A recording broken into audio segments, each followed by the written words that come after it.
Dominant Rouen de ses 140 mètres, la côte Sainte-Catherine est un haut lieu de Rouen. On a du mal à imaginer maintenant que cette côte Sainte-Catherine a été intimement liée à toute l'histoire de la ville, peut-être même dès l'époque gauloise. C'est surtout au Moyen-Âge que cette côte Sainte-Catherine a accueilli plusieurs monuments religieux. Un prieuré dédié à Saint-Michel, à mi-pente, et sur le plateau, un grand monastère qui rapidement prendra le nom de Sainte-Catherine. Et ce monastère, Sainte-Catherine, va également devenir une forteresse. Car bien sûr, la côte Sainte-Catherine, c'est un des points les plus stratégiques de la ville. Celui qui possède la côte Sainte-Catherine peut soit défendre la ville, soit l'attaquer très facilement si c'est l'ennemi qui s'en empare. Oh, il y en a eu des projets, dès le 19e siècle, celle de faire une gigantesque statue de Jeanne d'Arc qui aurait dominé Rouen. Il y a eu d'autres projets, d'immobilier par exemple, de construire des immeubles.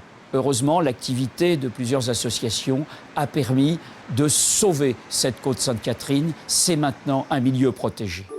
On peut y monter par un escalier qui est maintenant construit en bois, qui a été construit à la fin du XXe et au début de notre siècle.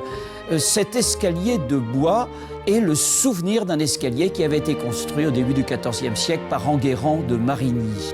Grâce à Enguerrand de Marigny, on peut s'élever au-dessus des pesanteurs du quotidien et atteindre ce superbe panorama sur toute la ville, toute la boucle de la Seine. Ce milieu naturel doit être entretenu. Il l'est par les services des espaces verts de la ville, mais il l'est aussi par des associations. Et il y a des chantiers verts organisés tous les ans. C'est une sorte de prise en main par les habitants eux-mêmes de l'espace. Cette côte Sainte-Catherine, elle attire bien des visiteurs qui viennent pour découvrir le panorama, pour découvrir tous les monuments. On peut, comme ça, de la rive droite à la rive gauche, découvrir tout ce que Rouen compte de beauté.